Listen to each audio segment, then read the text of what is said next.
would like to introduce Dima and Yiğit, who are our masterminds behind the process. I'm Emma, I'm the network lead. I'm based in London and have worked closely with these two brilliant humans on bringing this to life. So my name is Dima. I'm a designer based in Beirut, Lebanon.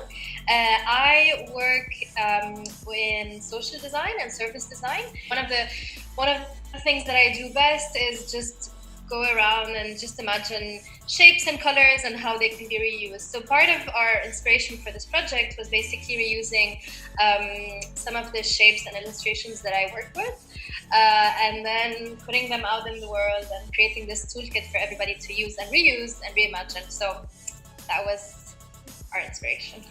This is Yiğit, and I'm based in London, just like Emma, and I'm running a small business which is about printing, obviously, and I print lots of stickers. It's my daily routine. Some vinyl graphics as well.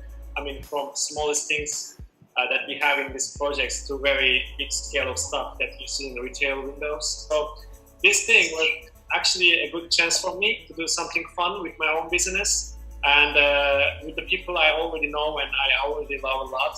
So I really enjoyed.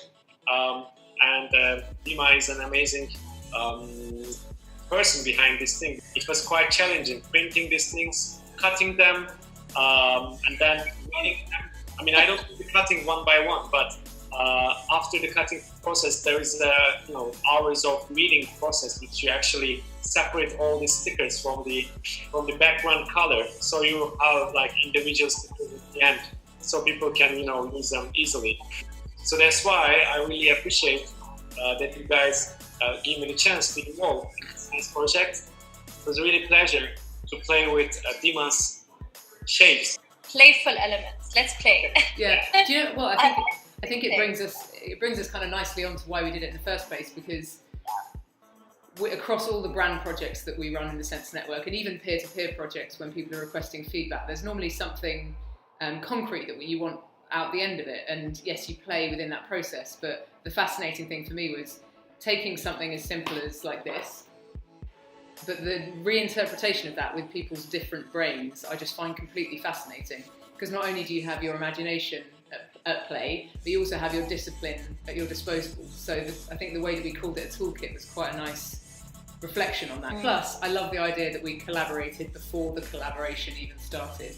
So in the spirit of all things Sensible Guide, that was really exciting for us. The essence of the GIF basically was to link two words that I work with, illustrations and those creative elements, and this colorful word, but also link it to animation, and that's one of the things that I do professionally. And I thought I started reflecting around just imagining Dima 5 years ago or 6 years ago, and then Dima now, and I can see a clear jump between how I approach things now, and I kind of wanted to try to convey this message on how it was a little bit scarier as in my professional life on what I had to choose, and I just wanted to do everything all the time. And how now I know that I have a clearer path and where I'm going, and I started being more selective. So that's kind of the process that I did. It was more of an introspection and then letting it out in those elements. So that was the inspiration, just to convey that message of how I became more confident in my craft and more sure of where I'm going. So. Next step, we had such fun packing this all up, mainly because the process of writing the instructions was really interesting. You need a framework to be able to tell people how to take part, but you also don't want to prescribe a way to do it. And I think the way that we had physical sticker sets and digital toolkits to go out really allowed everyone to dive into it. And they went all over. We had people from Susan in Paris saying how excited she was, and Zoo. He's actually a sneaker customizer. We're getting things from all over the world, and as a result, we had every continent request. So it was definitely a global experiment. But now is the exciting part. I think we're gravitating towards the same people, which is awesome. I didn't know if we were going to agree or not.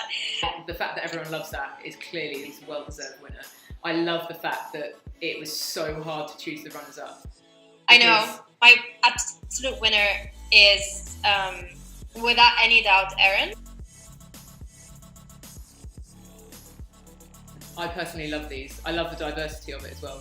This was also, it got my attention as well, because you got something different in terms of the usage of these elements, let's say elements, pieces we have, because he used negative space, which is, I didn't see this one in the others. For example, in this one, see right now, the face of this person is not one of the elements we have. He used the negative space, so which is amazing, not the stickers. He used them as the line work and end up with a beautiful image, beautiful images, 3 of them.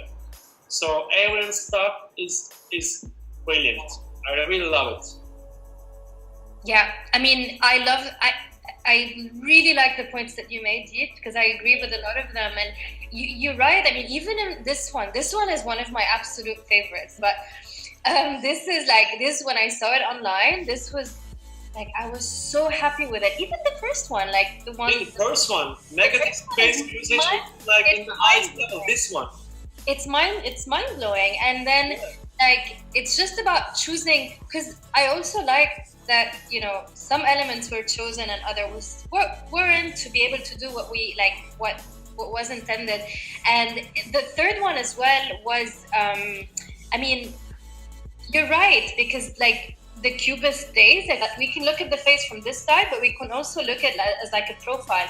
We can actually see someone who's looking down with the nose, maybe the purple hair. So it's all about reinterpreting it. And I love what you said, that the most prominent shape that we see, which is the face, is not an element. It's not part of the job, which I think is genius. I can make A for Aaron. Yes. Yeah, let's do that.